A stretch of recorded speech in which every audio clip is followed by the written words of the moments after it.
আসসালামু আলাইকুম friends, new cook Farhana channel 120 সাবস্ক্রাইবারে পৌঁছেছে।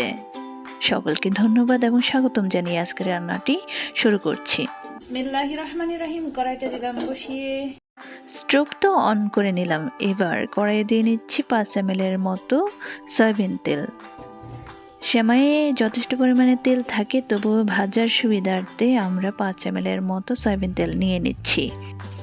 এই রেসিপি তৈরি করার জন্য আমি ব্যবহার করেছি বনফুলের রাচ্চা সেমাই। যে কোনো সেমাই আপনারা ব্যবহার করতে পারবেন।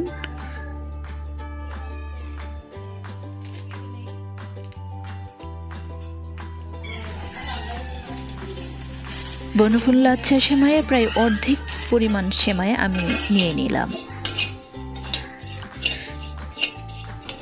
এবার সেমাইগুলোকে ভেজে নিতে হবে।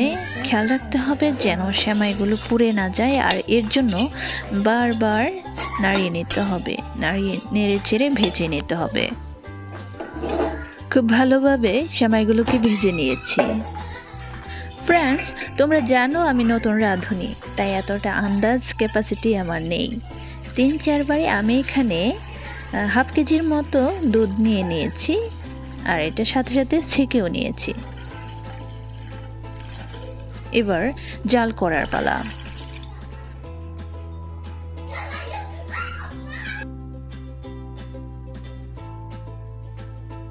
দিয়ে নিলাম পরিমাণ মতো চিনি।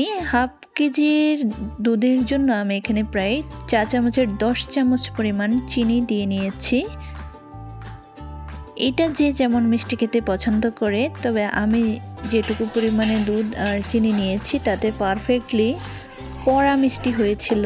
যারা আরও কম মিষ্টি পছন্দ করেন তাদের বলবো নিজেদের পরিমাণ মতো চিনি ব্যবহার করার জন্য।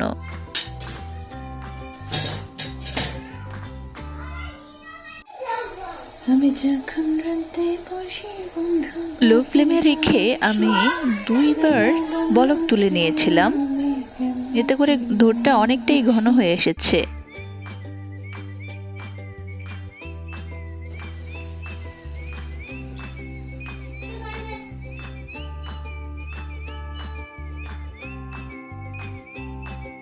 এবার ভেষজ অ্যাড করে নিলাম 2 টুকরো দারুচিনি এবং 2টো এলাচ, যা স্বাস্থ্যকর এবং সুঘ্রাণের জন্য ব্যবহার করেছি। আবারও একবার বলক তুলে নিব এখানে মশলাগুলো অ্যাড করার পর। এবার গ্যাস স্টোভ অফ করে দিলাম। হাফ কেজি বা 500 ml এর মতো দুধকে জাল দিয়ে 300 ml এর মতো করে নিয়েছি। চলেন ডেকোরেশন করে নেই। এখানে যেভাবে খুশি আপনি সেভাবে ডেকোরেশন করতে পারেন এবং সবভাবেই অনেক সুন্দর লাগবে। তো আমি ডেকোরেশনের জন্য নিয়ে নিলাম বাটি। দিয়ে দিচ্ছি কুচি করে রাখা চেরি, গোল্ডেন কিশমিশ, কালো কিশমিশ, যা ঘরে থাকে তা দিয়ে আপনি ডেকোরেশন করে নিতে পারেন। দিয়ে দিচ্ছি কাঠবাদাম, কাজু বাদাম কুচি।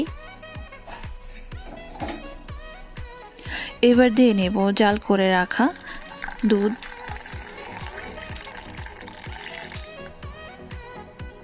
এবার বেজে রাখা অল্প পরিমাণ সেমাই আমি এখানে দিয়ে নেব, যা আমি আগেই বাটিতে তুলে রেখেছিলাম। এবার আবারও চেরি, কিশমিশ, বাদাম এগুলো দিয়ে দেব।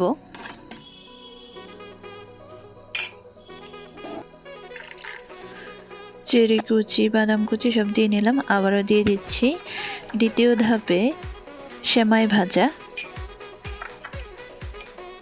সেমাইয়ের পরিমাণ খুব বেশি দিবেন না, এতে করে শুষ্ক হয়ে যাবে। আমরা এখানে খেয়াল রাখবো যেন এটা অনেকটা তরল থাকে। তরল সেমাইটাই খুব ভালো লাগে, আর আজকে এটাই আমি করে দেখিয়েছি। আবারও অল্প পরিমাণ দুধ অ্যাড করে নিয়েছি এবং টপে দিয়ে দিচ্ছি কেটে রাখা চেরি, বাদাম, কিশমিশ, বাদাম কুচি, খেজুরও দিতে পারেন। আর এতে করে বিশেষ করে চেরির রং লাল, বাচ্চাদের দৃষ্টি আকর্ষণ করে এবং বাচ্চারা খুবই আগ্রহবশত খায়। যে কোনোদিন সেমাই খায়নি সেও কিন্তু এভাবে গোগ্রাসে খেয়ে নেবে এবং বারবার চাইবে। তো ফ্রেন্ডস, ভিডিওর কোনো অংশ যদি ভালো লেগে থাকে তাহলে লাইক, কমেন্ট, শেয়ার এবং সাবস্ক্রাইব করতে ভুলবেন না। আপনাদের অনুপ্রেরণা আমাকে নতুন নতুন ভিডিও করতে অনুপ্রাণিত করে এবং আমি একজন নতুন রাঁধুনি সেক্ষেত্রে উপকৃত হই।